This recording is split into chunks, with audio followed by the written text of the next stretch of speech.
खैर, ये एक दुर्भाग्यपूर्ण कहानी है, लेकिन ये वास्तव में ये दर्शाती है कि इस समय औसत जो और जेन के साथ क्या हो रहा है। और वैसे यह केंद्रीय योजनाकारों का एक उत्तम उदाहरण है, जो आकर अमेरिका में इस सब जिसे प्रोत्साहन कहा जाता है को कर रहे हैं। क्या इससे हमें मंदी से बचने में मदद मिली? बिल्कुल, ये हुआ। लेकिन इसकी कीमत क्या है? देखो, अब औसत उपभोक्ता दबाव में है। उनकी खरीदारी शक्ति 2019 से काफी कम हो गई है, भले ही हम मंदी से बच गए हों। तो आपको हर हाल में कीमत चुकानी पड़ रही है।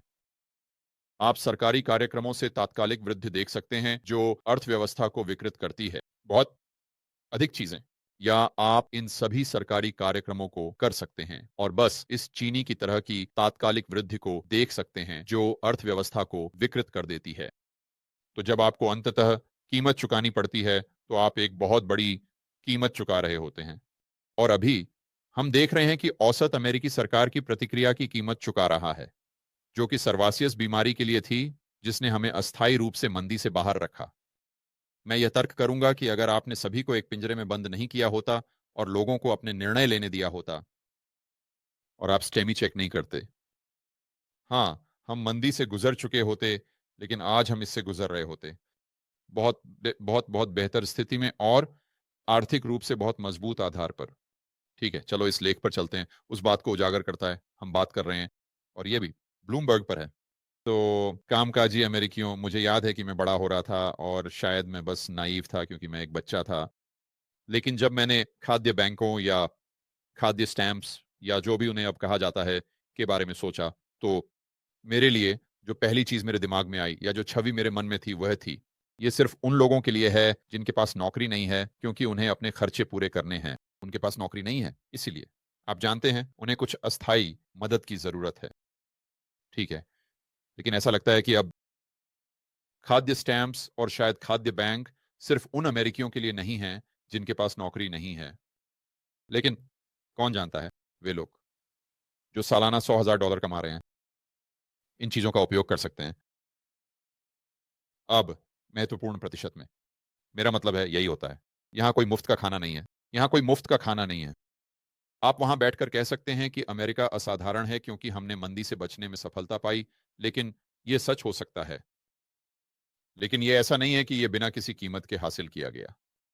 और दुर्भाग्यवश जिन लोगों को हमेशा लागत का सबसे बड़ा बोझ उठाना पड़ेगा, वे गरीब और मध्यवर्गीय लोग होंगे, लेकिन अब शायद ऊपरी मध्य वर्ग भी। मैंने दूसरे दिन पढ़ा कि सालाना $1 लाख कमाने वाले लोगों में से लगभग 40% वह तनख्वाह से तनख्वाह तक जी रहे हैं। हर महीने कर्स्टन इशाक वर्जीनिया में एक खाद्य पेंट्री का दौरा करती है ताकि अपने परिवार के बजट को बढ़ा सकें। इशाक का पति एक बड़े रिटेलर में काम करता है, वह एक अस्थायी शिक्षक काम करती है। तो दोनों के पास एक काम है, उनकी आय है। लेकिन पिछले 5 वर्षों में कीमतें लगभग 23% बढ़ गई हैं और अभी भी बढ़ रही हैं। कीमतें उससे कहीं अधिक बढ़ रही हैं। या तो आय नहीं बढ़ रही है या उनकी आय इतनी दूर तक नहीं बढ़ रही है। देश भर खाद्य बैंकों की कहानी समान है। एक पोस्ट कोविड बीमारी के कारण खाद्य मांग में वृद्धि कामकाजी लोगों से उत्पन्न जो अमेरिका जीवन यापन लागत संकट में फंसे हुए हैं। यह खाद्य असुरक्षा का नया युग है। अमेरिका एफडीए फीडिंग, अमेरिका अनुसंधान उपाध्यक्ष डॉ भुखमरी राहत संगठन, ये बेरोजगारी का मुद्दा नहीं है। तो वहां आप हैं दोस्तों। मैंने लाइव जाने से पहले यह लेख नहीं पढ़ा, तो जो मैंने शुरुआत में कहा, मुझे लगता है कि एक हद तक ये सच है। मेरी प्रारंभिक धारणा के अनुसार जब मैं बड़ा हो रहा था तब जो स्थिति थी उसके आधार पर कीमतें बढ़ी, अमेरिकियों का प्रतिशत बढ़ा है जो कहते हैं कि उन्हें पर्याप्त भोजन नहीं मिल रहा है। हाँ, नहीं पता यह है उन्हें पर्याप्त भोजन नहीं मिल रहा। मुझे उन पर शक है। रिपोर्ट या उन अध्ययनों के बारे में चलो कहते हैं, लेकिन मैं जानता हूं कि उनमें से कई बस बच्चों से पूछते हैं। उदाहरण के लिए आप जानते हैं जब वे कहते हैं जैसे स्कूल में 40% बच्चे भूखे पेट घर जाना पड़ेगा या ऐसा कुछ, वे पूरी तरह से बकवास हैं क्योंकि जिस तरह से वे सवाल पूछते हैं। मुझे याद है कि थॉमस सोल ने इस पर गहराई से चर्चा की थी, जहां उन्होंने बस बच्चे से पूछा, क्या तुम कभी भूखे सोए हो? और बच्चा कहता है बिल्कुल। और वे यह मान लेते हैं कि यह इसलिए है क्योंकि घर में भोजन नहीं है, बजाय इसके कि बच्चा बस भूखा सो गया क्योंकि उसने रात के खाने में पर्याप्त नहीं खाया। लेकिन मैं पूरी तरह से समझता हूं कि मुझे नहीं पता कि उनके पास पर्याप्त भोजन नहीं है, लेकिन उनका बजट दबाव में है। इस हद तक कि उन्हें इन चरम सीमाओं पर जाना पड़ता है, जो पिछले दशकों में ज्यादातर उन लोगों के लिए आरक्षित थे जो बेघर या बेरोजगार थे।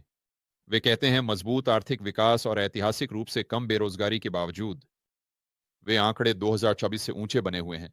फिर से ये जैसे प्रोत्साहन के सवाल की तरह है। वे कभी भी कभी भी कभी भी कभी भी कभी भी वहां बैठकर नहीं पूछते। मेरा मतलब है अर्थव्यवस्था तेजी से बढ़ रही है, लेकिन अधिक से अधिक अमेरिकियों को खाद्य बैंकों का सहारा लेना पड़ रहा है। यह वास्तव में समझ में नहीं आता। नहीं पता अर्थव्यवस्था तेजी से नहीं बढ़ रही है। नहीं, नहीं, नहीं, ये संभव नहीं है। ये कुछ और होना चाहिए। और फिर वे बस सफेद झंडा लहराते हैं। खैर, मुझे लगता है कि हम कभी इसे समझ नहीं पाएंगे। ये एक रहस्य है। शायद अमेरिकन बस शिकायत कर रहे हैं।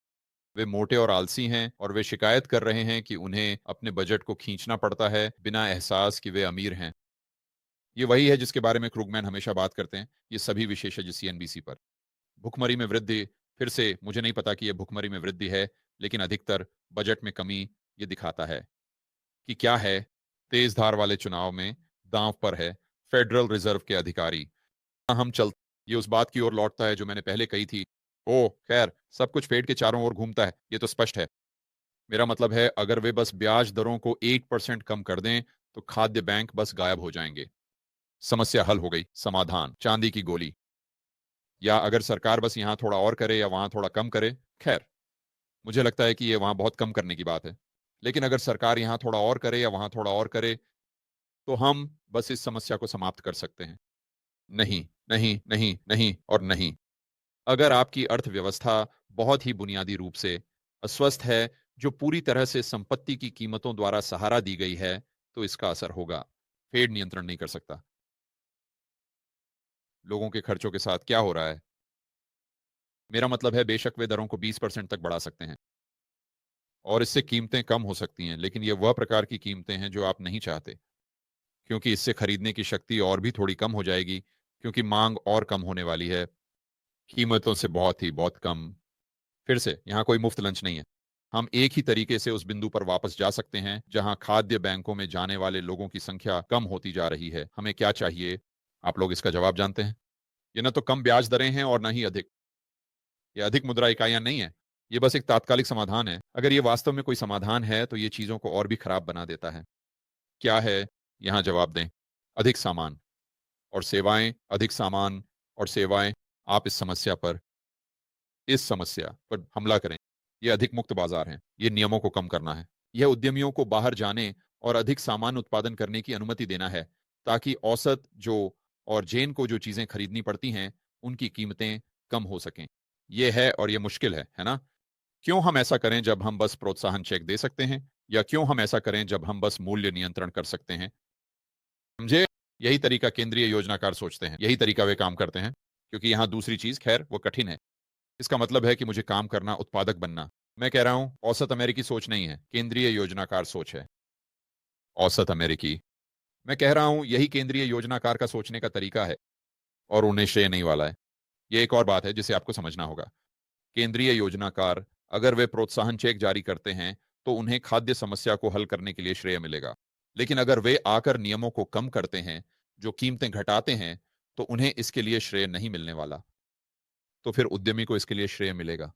उदाहरण के लिए वॉलमार्ट को इसके लिए श्रेय मिलेगा। समझे? देखिए, यह विकृत प्रोत्साहन संरचना है और यही कारण है कि हमें संघीय शक्ति कम से कम और कम करनी चाहिए। यह जितना संभव हो सके विकेंद्रीकृत होना चाहिए।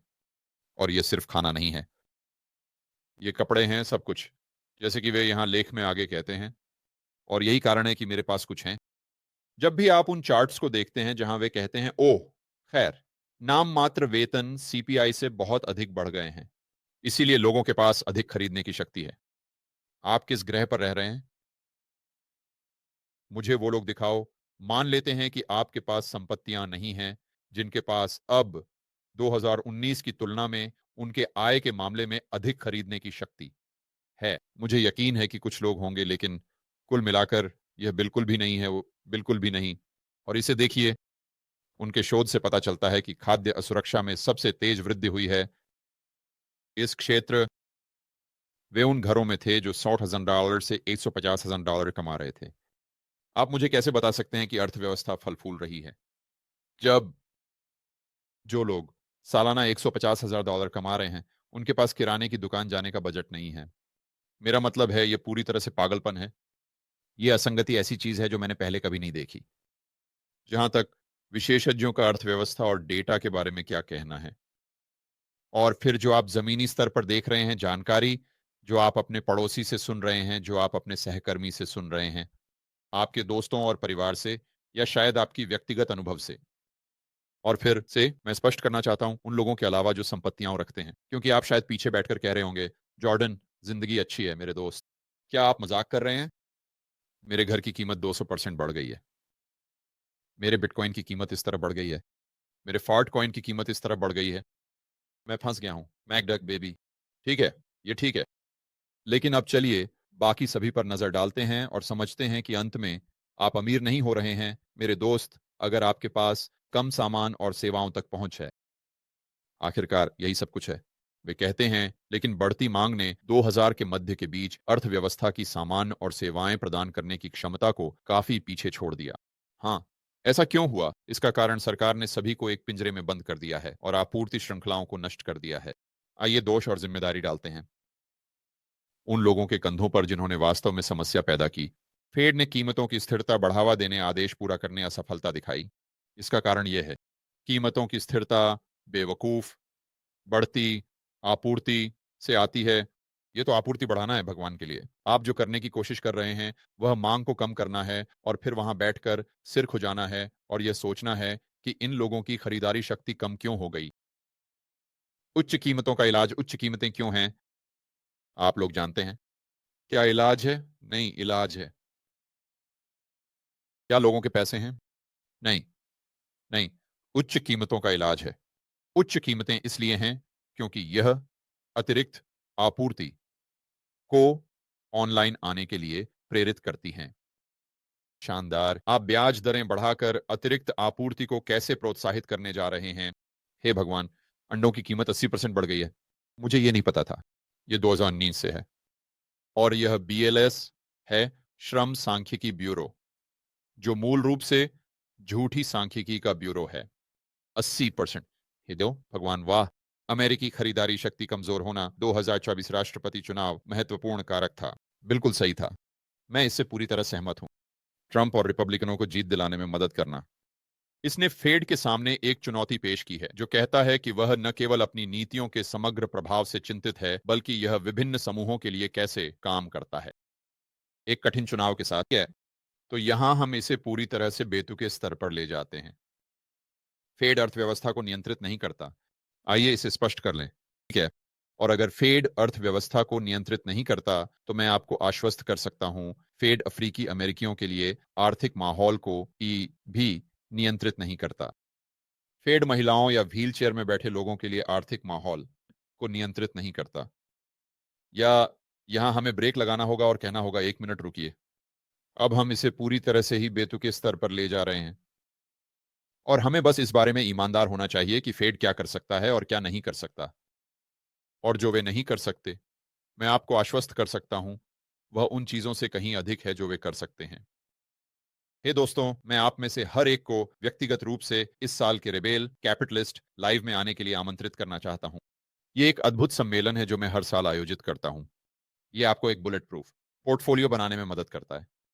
यह आपकी व्यक्तिगत स्वतंत्रता और आजादी को बढ़ाने में मदद करता है और यह आपके नेटवर्क के आकार को भी बढ़ाने में मदद करता है। दूसरे शब्दों में, आपको बहुत से समान विचारधारा वाले व्यक्तियों, साथी रिबेल कैपिटलिस्टों से मिलने का मौका मिलता है। यह ऑरलैंडो में 35 मई से 25 मई तक होगा। पिछले वक्ताओं में Robert Kiyosaki, Ron Paul, Peter Schiff, Mike Maloney, Lynn Alden जैसे लोग शामिल रहे हैं, बस कुछ नाम लेने के लिए। तो अपने टिकट जल्दी से जल्दी पाने के लिए और यह जानने के लिए कि इस साल के रेबल कैपिटलिस्ट लाइव में कौन बोल रहा है, आप इसे rebelcapitalistlive.com पर देख सकते हैं।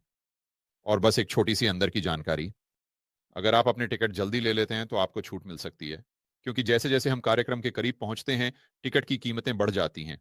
तो इंतजार मत करो, rebelcapitalistlive.com पर जाएं, अभी जाइए और अपने टिकट ले लें और मैं आपको ऑरलैंडो में 30 मई से 25 मई के बीच मिलूंगा।